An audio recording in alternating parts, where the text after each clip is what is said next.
ইডির জালে ক্রমশ জড়িয়ে পড়ছে আইপ্যাক। আগেই গ্রেফতার হয়েছে আইপ্যাকের অন্যতম ডিরেক্টর বিনেশ চান্ডেল।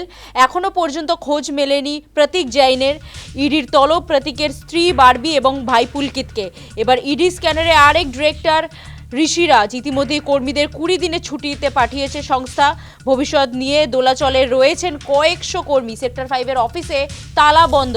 আইপ্যাকের সেক্টর 5-এর অফিসে তালা বন্ধ। 20 দিনের ছুটিতে পাঠিয়েছে কর্মীদের। ভবিষ্যৎ নিয়ে দোলাচলে রয়েছেন কয়েকশো কর্মী। ইডির জালে ক্রমশ জড়িয়ে পড়ছে আইপ্যাক। আগেই গ্রেফতার হয়েছেন অন্যতম ডিরেক্টর বিনেশ চান্ডেল। সংস্থার অন্যতম ডিরেক্টর প্রতীক জৈন এখন কোথায় সে বিষয়ে কিন্তু এখনো পর্যন্ত অজানা ইডি আধিকারিকদের।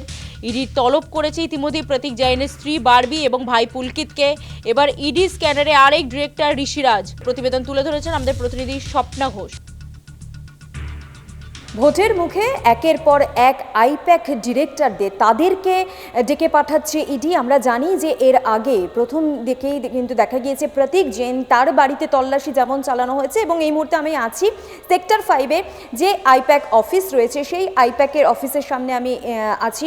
আমরা জানি যে জানুয়ারি মাসে আইপ্যাকের এই অফিসেই ইডি আধিকারিকরা তারা তল্লাশি চালান এবং খোদ মুখ্যমন্ত্রী মমতা বন্দ্যোপাধ্যায় ঠিক এখানেই উপস্থিত হয়েছিলেন, এখানেই এসে পৌঁছেছিলেন। এবং পাশাপাশি গতকাল আইপ্যাকের তরফ থেকে যে ঘোষণা করা হয় যে তাদের যে সকল কর্মচারী আছে সকল কর্মচারীকে কিন্তু ছুটিতে পাঠানো হলো। তাদেরকে 20 দিনের ছুটিতে পাঠানো হয়েছে এবং 11ই মের পর তাদেরকে ইমেল মারফত জানানো হবে পরবর্তী পদক্ষেপ। অর্থাৎ পুরো ভোট গ্রহণ থেকে শুরু করে ভোটের ফলাফলের মধ্যে তাদের কোনো কাজ তারা করবে না, এমনটা কিন্তু জানানো হয়েছে। অন্যদিকে তৃণমূল কংগ্রেসের তরফ থেকে যদিও পরবর্তীকালে জানানো হয় যে আইপ্যাক তাদের প্রচার চালাবে, এমনটা কিন্তু তৃণমূল কংগ্রেসের তরফ থেকে জানানো হয়। এই মুহূর্তে দাঁড়িয়ে এই যে আইপ্যাকের অফিস এবং এখানে রীতিমতো তালা বন্ধ রয়েছে, এখানে রীতিমতো তালা বন্ধ করে রাখা হয়েছে। এবং গতকাল যে ঘোষণা করা হয়েছিল যে আইপ্যাকের সকল কর্মচারীরা তাদেরকে ছুটিতে পাঠানো হয়েছিল এবং তারপর আমরা জানি যে দিল্লিতে আইপ্যাকের আরও এক ডিরেক্টর তাকে ডেকে পাঠানো হয়েছে, ইডির তরফ থেকে তাকে ডেকে পাঠানো হয়েছে এবং 3 জন ডিরেক্টরকে কিন্তু ডেকে পাঠানো হয়েছে। এবং আজ ডেকে পাঠানো হয়েছিল আইপ্যাকের অন্য এক ডিরেক্টর ঋষিরাজ সিং। যদিও তিনি ইডির দফতরে হাজিরা দেননি, হাজিরা তিনি এড়িয়েছেন। অর্থাৎ একের পর এক ডিরেক্টর তাদেরকে তলব করছে ইডি।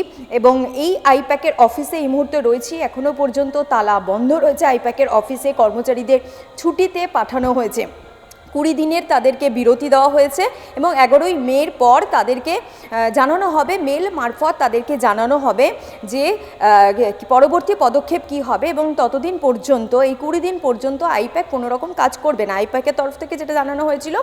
তবে পাশাপাশি তৃণমূল কংগ্রেসের তরফ থেকে যেটা দাবি করা হয়েছে যে আইপ্যাক তাদের প্রচার চালাবে। যে আমরা জানি গতকাল মুখ্যমন্ত্রী মমতা বন্দ্যোপাধ্যায় তিনিও কিন্তু রীতিমতো বলেছিলেন যে নাম না করে তিনি বলেছিলেন যে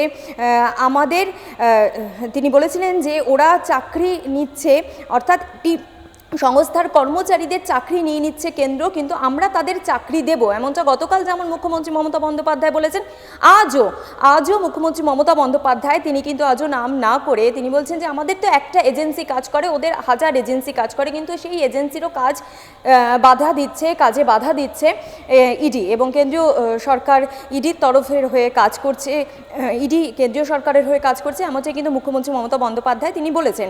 এবং এই মুহূর্তে দাঁড়িয়ে সেই আইপ্যাকের অফিসে কিন্তু এখনো পর্যন্ত তালা বন্ধ এবং আইপ্যাকের 3 জন ডিরেক্টরকে কিন্তু তলব করেছে ইডি আধিকারিকরা।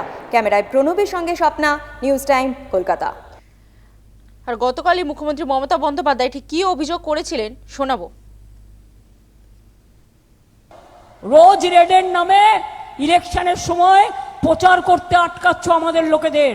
আমাদের একটাই মাত্র এজেন্সি, তোমাদের 1000টা সারা ভারতবর্ষ জুড়ে, তাদের পর্যন্ত বলেছো বাংলা ছেড়ে চলে যাও। লজ্জা করে না? জেনে রাখো বিজেপি পার্টি প্রধানমন্ত্রী থেকে শুরু করে জগাই মাধাই গদাই ভোদাই থেকে শুরু করে দিল্লি থেকে এলো জগাই মাধাই। সারা বছরে দেখা পাবেন না, বন্যায় নেই, ঝড়ে নেই, জলে নেই, কোনো বিপদে নেই। ভোটের সময় কোকিলের মতো আসে, কুহু কুহু করে ডাকে, তারপরে সারা বছর বাংলাকে টাকা দেয় না। আর মিথ্যে কথা বলে 3000 দেবো, 10,000 দেবো, দাওনি কেন? 12 বছরে 24 কোটি বেকারের চাকরি দেওয়া উচিত ছিল, একটাও দাওনি।